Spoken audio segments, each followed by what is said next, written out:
So this is my new single person transport. I've bought this in order to save using the car for commuting, shopping and things like that. What you will see beside it is a Bob style trailer, and I'll say a little bit more about that.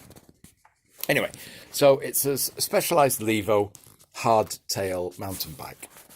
Now, as delivered, it comes with some very knobbly Fat Max tyres, or whatever they're called. I'm not quite sure what size they are. So the first thing that's changed is I've had these road tyres, much better for the sort of thing I'll be doing, and inner tubes put on. Mud guards attached.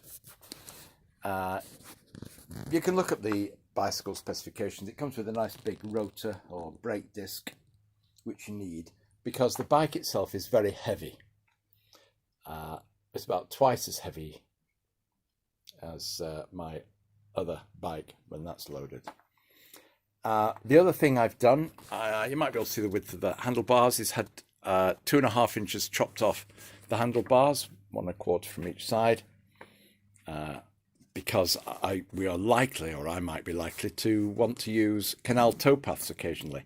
I'm not sure they will fit through the gates on canal towpaths. It would be a complete barrier to getting the thing through those supposed barriers. It's turned on at the moment. So I've just done 9.5 miles. That's as much as the thing has done, and 20 something kilometers, and the battery health is at 67%. So that's 67% on that. Oh, the other thing I've got is a rear carrier that's mounted on that. So that went on quite nicely. The mudguards went on quite well. It does need P-clips on the front shocks, but that's standard for shock absorbers, bicycles like this, to have them fitted. And you can read about the bike itself, the Specialized Levo hardtail bicycle. I'll put a link to that.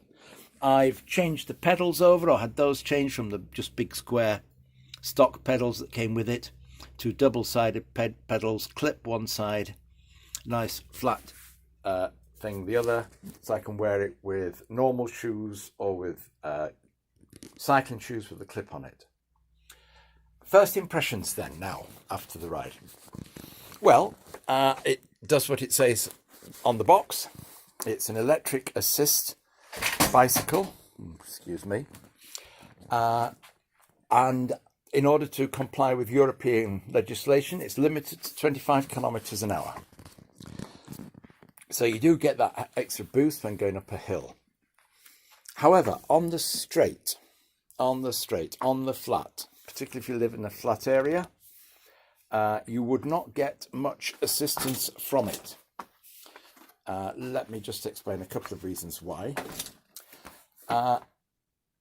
As a normal cyclist, then, my general speed of travel on the flat without great headwinds is 15 to 20 miles an hour. Let's say 17. Right.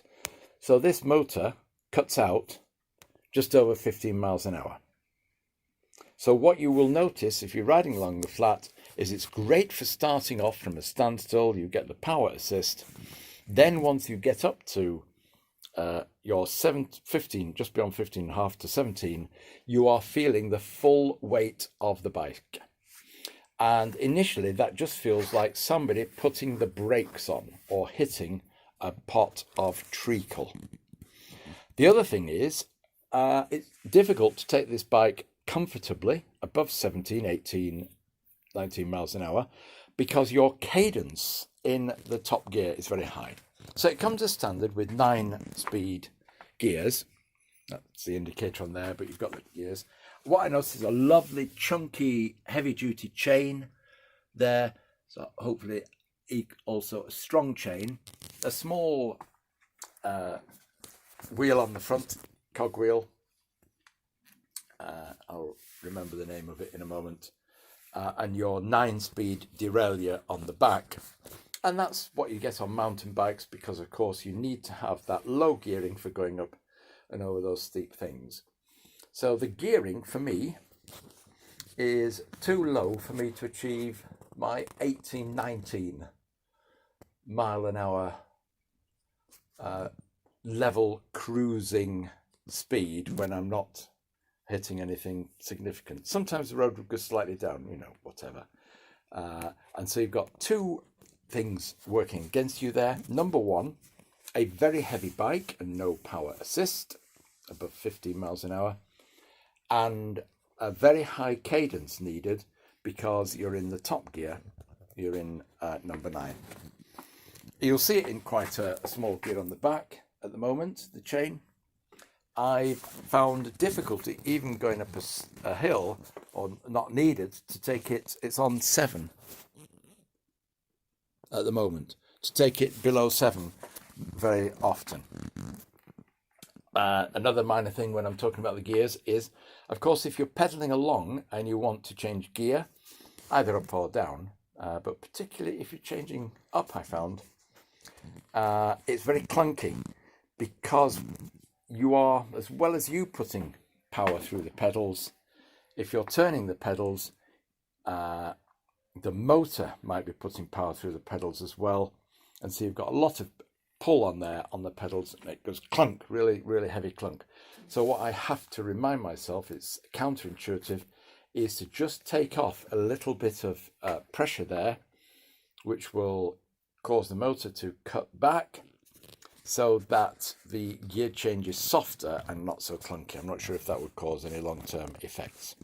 So there we are. However, I'm sure it's going to get some good use because it will come into its own for that moving things about, especially if I do manage to get it sorted out with a trailer. Now, to come to the trailer. There's the trailer. Great for shopping. Bob trailer. Love these. Single wheel. Fit behind the bike. So you're not needing a lot of width and space. A reasonable load carrying capacity. Streamlined in terms of not offering too much wind resistance behind you and the bike. However, you've got a completely different axle form on here, and I bought a clone instead of the official Bob. It's not a lot different in terms of the fitting. You've basically got a slot there and some sort of counter-locking thing. I'll have a look at that in a minute. Yes, that just comes down. Okay, let me see. So basically that just comes down to lock it onto the end of the pivot. So to get a specific axle for Bob, which you could modify for this, is $68 from America. I'm not sure where you get them from here with this bolt through axle. However, the axle is hollow, and I'm going to say a little more about my attempts to fabricate or identify a means of attaching the Bob trailer to the back of it. It's not a Bob clone. I might even find out the proper name. So there we are. That's a few minutes. I'm sorry. It's just a little bit around about 10 minutes of my first impressions of this. The other thing, they're not cheap, these electric bikes. You'll be able to look up the cost of a Specialized hardtail, Specialized Levo hardtail. Specialists aren't very good on their website at identifying this. They tend to show the full mountain bike rather than the hardtail. You have to search for it specifically. It is there, but they make it hard for you to find. And the final thing is, it doesn't come with a particular cycle computer head end display. It's, if you don't have the app running, it's hard to actually see your battery life and your power level that you've got it set to. You can just toggle through the power levels, and obviously if you go into the top power level and then step down to, you're going to be in the bottom one, or just keep going down till you're in the bottom one. So it's not seeing the power levels isn't a huge problem because you can just push it to its limit, top, bottom, and then from there you can find the middle. But to see the range you've got left and the battery level, you need to be running the app. I've had a phone mount on the bike, which I took off to carry the bike on the car. And my phone has a screen save option. And a power save option. So I need to find a way of stopping the power save from cutting out the display if I'm wanting to use it. So that's annoying that it has that. And because it's a fingerprint recognition turn on again, when it's in its case mounted on the bike, it's not easy for me to actually turn the app back on. I can't just touch the screen and it comes on. So I've got to resolve that. And finally, talking about the app, it's called Mission Control. I was in a place without Wi-Fi, internet coverage, wanted to just pair it to the bike, and it came up and saying, didn't recognize the user, we need to log in.